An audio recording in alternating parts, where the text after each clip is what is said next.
Hey everybody, welcome to The Early Edge, a mentorship podcast for next generation leaders where we share insights we wish we had learned earlier in our careers.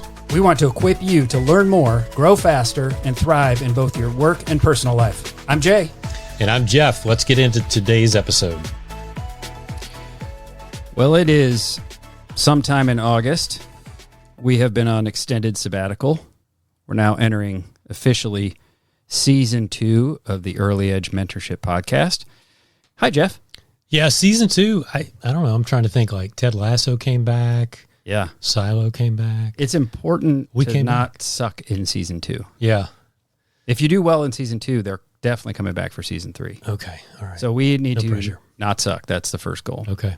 It's good to be back. It's great to be back. We thought maybe we would talk first about what we have been up to before we get into topics for our mentorship audience, which we'll begin to do in earnest for the fall.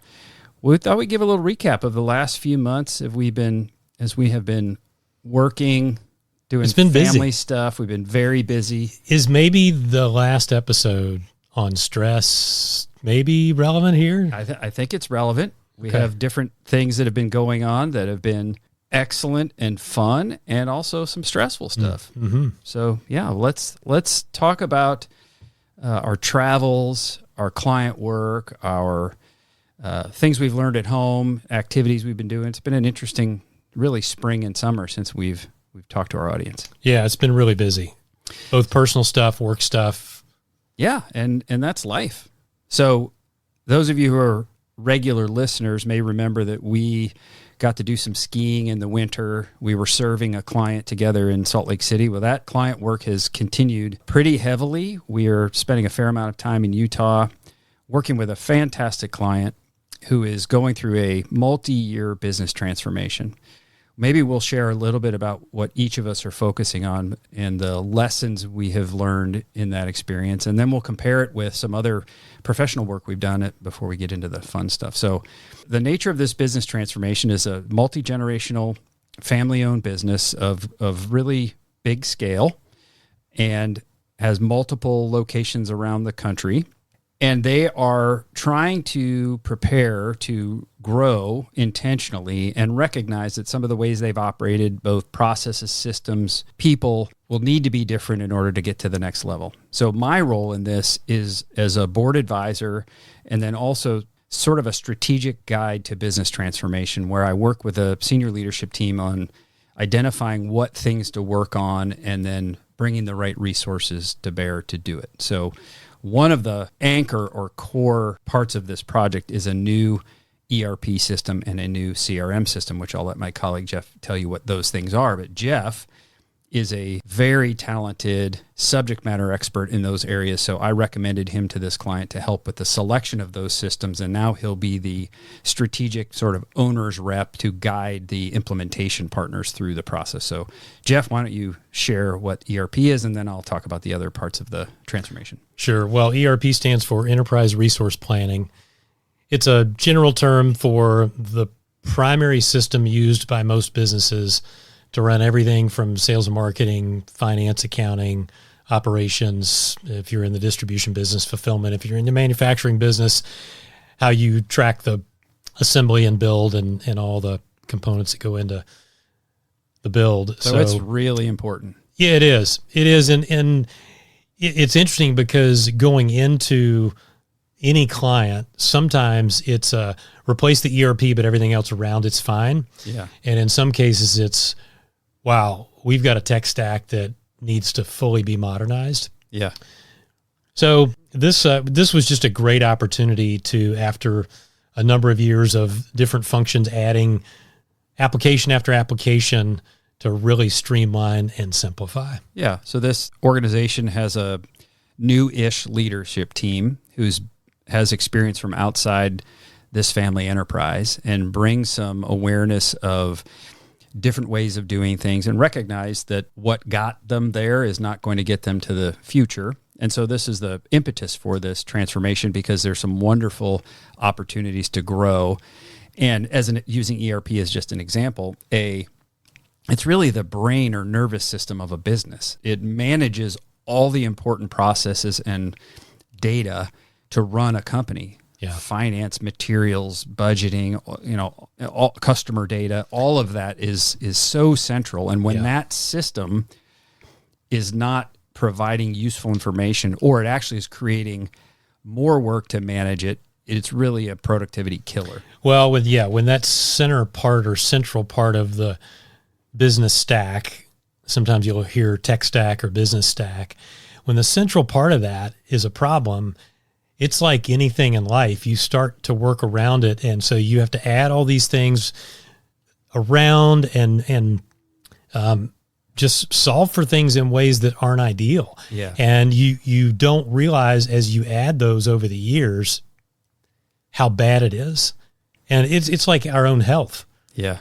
Our health can get away from us, and 5 years go by, and all of a sudden you're like, I'm not, I'm really in bad shape. And so it's a great opportunity to look and make it right.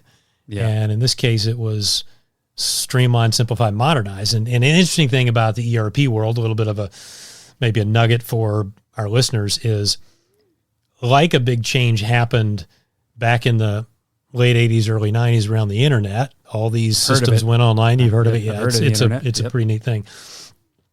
We're now going through another big shift, and of course, everybody's familiar with AI and probably used it. But now your ERP systems, the leading ones, are gaining significant AI in them, and it's transforming the whole UI or user interface and how you operate and use these things. And it's another moment that for the businesses that don't keep up, they're going to fall further and further behind. Yeah. I am amazed at the tenacity of the workforce at this client who have muscled their way to running a company successfully. Yeah. It's a stable, profitable, growing business despite a system that was working against them, and people of high integrity, high energy, and really, just a ton of Herculean effort. Yes. And I'm grateful that they're willing to do that, or have been willing to do that. And I'm also very excited about the way it can be and should be for them here in the near future. Yeah, they will experience a degree of empowerment and flexibility that they just haven't known. So it's been encouraging to work alongside those folks and know that we're helping them. So Jeff has helped the client choose the right system in a very professional, methodical, thoughtful, data-driven way. So they're making a good choice on what system works best for them, and then guiding the implementation partner in how it gets essentially installed, stood up, turned on over the next few months. So, and those can go very badly if mismanaged. Yeah. Well, like a lot of things in life, this is not a 2-month project from kickoff to go live. It's many months, almost a year. Let's call it a year to make it sound easy. And if you get some things wrong in the first few months, it's like running a marathon. If you miss a turn, you can be way off course. Yeah. And that costs you to get back on course. Yeah. So some related work to that is systems like an ERP essentially execute business processes.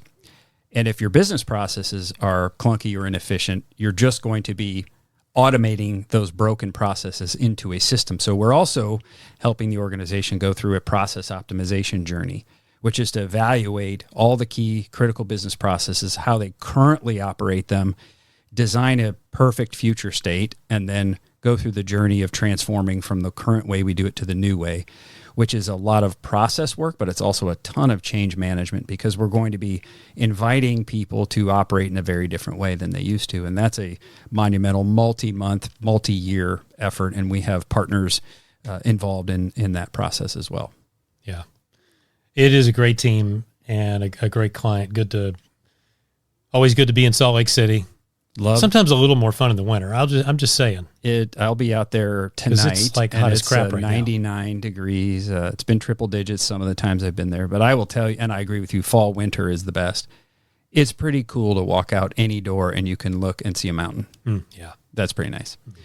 So I do appreciate that. So what are your, Jeff, related to this client, any high-level observations for our audience, any stories that would be meaningful to those folks? What have you learned? What have you seen? Well, I think one thing this client did really well, a couple things they did really well, is the whole question of the tech stack and what should we do. They were very open about what should we do. Yes. Because a small tweak wouldn't have moved the needle much here. So they were very open. So I think, for all of us, when we have an advisor that gives us advice, we have to be open to the small tweak or the almost total redo. Sure. In some cases. Yeah. So that was a key takeaway, and I think a good reminder for us all to be open. Yeah. And I mentioned the Herculean effort of many people. There are definitely some people who stood out who have had a great attitude through challenging a work environment where the job was harder to do than it should have been, who just worked hard, stuck it out, shared their input. They've been very engaged in the envisioning of the future. What should it be like? What could it be like?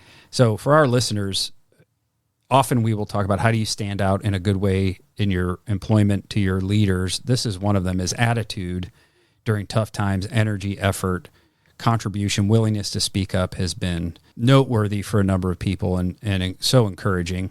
And the other theme that is so important here is alignment at the leadership, senior and ownership level, that we want to be good. We want our workforce, our team, to not have to work harder than they should. We want to take care of our people. We want to be safe. This senior leadership team and ownership group has been, this family who owns the business has been very aligned on values that I find to be compelling and good. And we're in the process of rolling out values and culture, leadership development to institutionalize these good ways of working into the future. So it's really a very big and comprehensive client, and so many things we love to do. Yeah. Lots of other things going on too, Jay. You've got a couple personal things going on.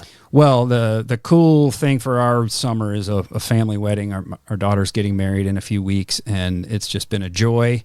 It has been fun to be a supporting resource to that process, and amazing leadership lessons that come through this, which is trust, clarity, and alignment. There's a lot of stakeholders in planning of and executing of a wedding and a rehearsal dinner. And I will say we've been incredibly blessed. One, that the kids who are getting married are managing most of it. They are doing a great job. They're organized. They're thoughtful. They're managing the budget well, which is super cool. Yeah. The parents are aligned and in position to support when asked, but also just sort of hanging back where appropriate. So it's been a 10 out of 10 from an enjoyable process perspective. And I'm amazed that I'm going to get to do the thing that when you're a father of daughters, you start thinking of when they're born or maybe before they're born, which is walk my daughter down the aisle. Yeah. Can't wait. Yep. Well, with all boys, yes, you created those. I try not to think about that. Yeah. Yeah. So that's good. And I'm kind of goofing around looking at buying a business. There's nothing definitive, but considering maybe expanding Alta Impact in some way, but no definitive news on that yet. Okay. So what about you created an investment opportunity in the real estate world this summer. Why don't you talk about that? I did. It was a little bit of a fluke. I was driving in a neighborhood near here and drove by a house that was for sale. There aren't a ton of houses for sale in the area. And my oldest son and his wife, they have our first two grandkids who are very young, but they have been renting and they're not in a position yet to buy a house. So I've been thinking about buying a house to rent it. And I thought, well, maybe this is one that I could buy and two birds with one stone right there. Yeah. And make it a little bit better for them and have an opportunity, whether they want to stay in it long term or short term, whatever is great. So we pulled the trigger on that in April. Mm-hmm.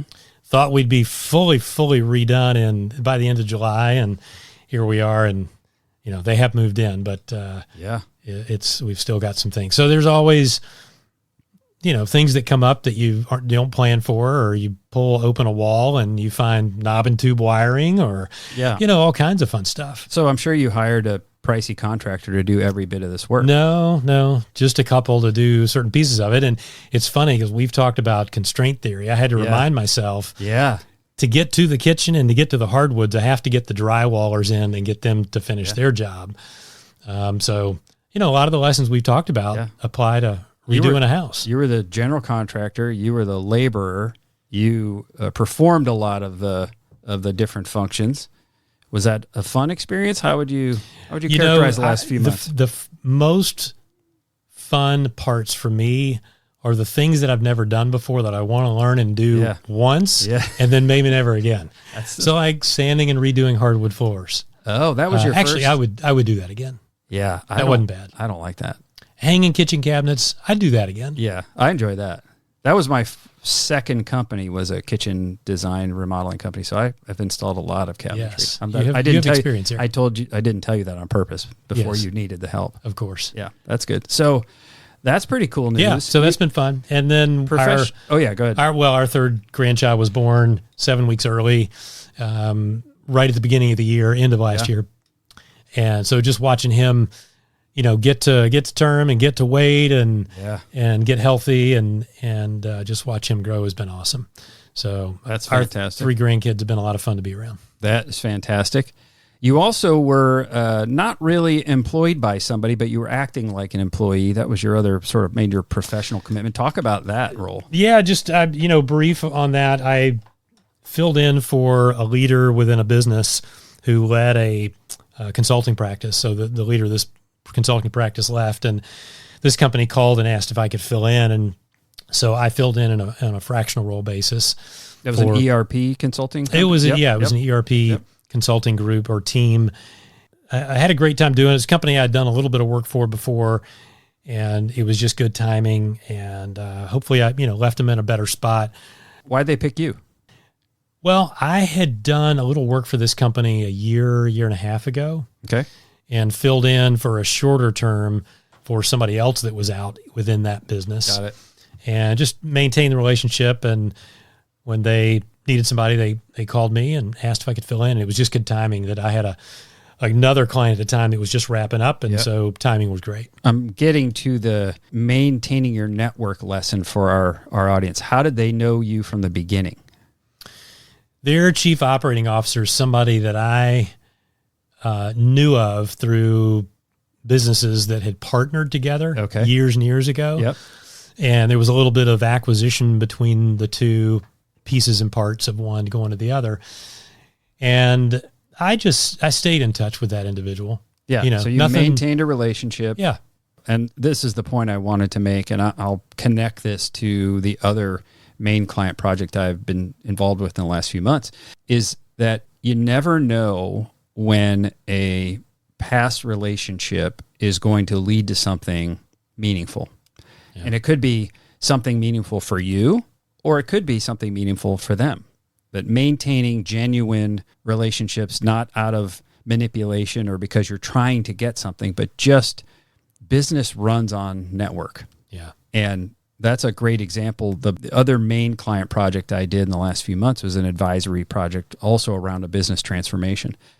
And that opportunity came from a guy I played hockey with 15 years ago. And we just stayed connected over the years, just checking in now and then. And that always bears fruit. And it's worth the, let's get a cup of coffee once a year, or let me just send you a note, or I'll forward you an article I read and I thought of you.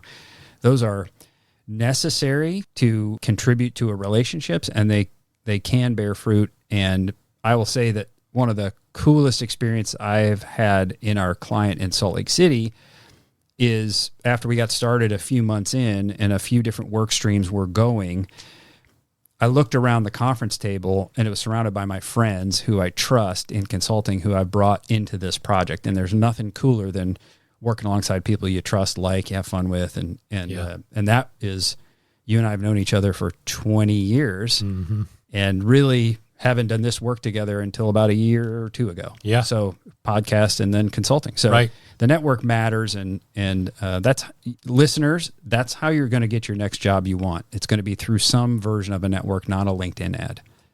Yeah, that's good stuff. Are there, well, you mentioned some other client work you're doing. Yeah. Tell us a little bit about that. So the advisory on the second transformation project is over, and I have a project that's starting in a few weeks, another sort of early probably transformation planning advisory project where I'm going to help guide the C-suite through deciding how to roadmap this project, what to do when. So, and those are things that I just love, is setting strategy, understanding what's really going on, theory of constraints, what are the real constraints versus symptoms. So that'll start in the next few weeks and probably be a multi-month advisory, and big surprise, they're going to need some system help. So I'm going to let them know I have the person. Yeah, bring it. I have the guy who can help as part of my gang, my posse that I'd like to bring in. Yeah, good. Yeah. So any other action activities, and before we sort of point to what's next this season?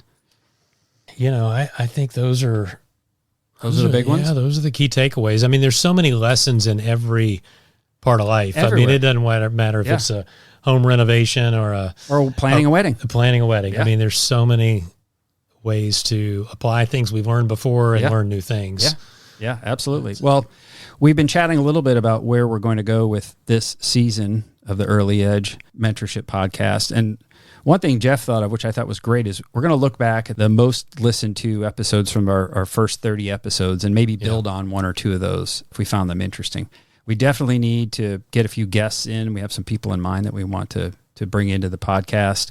And then we'll take listener input always for topics that you care about. Yeah, and just we'll drop some seeds or nuggets here, a couple of the top episodes that almost beg a part two. The Bad Boss episode is in the top 5. Always. It's about number 5. Yeah. We get comments on that one all the time. And of course, it's very relevant if you're in that situation. That's probably one of the reasons it's a top episode, is because people are in that situation. They want to know what to do with it. So if you got a bad boss and haven't listened to that episode, go back and listen to it. But that begs a 2.0. I agree. The another top one is the Strong Start episode. Yeah. What to do in your first 60 days. Yeah. Whether you're in a new job or just a new role. Yeah. That one's popular. So. I referenced that actually, and it just came to me. I referenced that in a conversation not too long ago and pointed out the 14 people in 14 days. Those are great tips. I would recommend everyone listen to that as well. New role, new job, really practical, good tips for getting a running start. Asking for help was a big one. Yeah. And then the 3 top guest episodes. Is it okay to name names here? We give them props. We because it does challenge the others to maybe a little bit. So the Stephanie Pullen, the Madeline Westfall, and the Logan Campbell episodes were also very well received. Those great guests. Yeah. Okay. Well, we'll take input. We are excited to be back. We are committing to a cadence of regular posting. Thank you for our loyal listeners who have been hammering us lovingly about when the next episode is going to be published. So here you go. All right. Thanks, everybody. All right. Thanks for listening to The Early Edge, a mentorship podcast for next generation leaders. If you have feedback or would like to submit questions or a topic idea, email us at earlyedge@reddogadvisors.com or earlyedge@altaimpact.com. If you've enjoyed this podcast, please follow, subscribe, rate, and review. See you next time.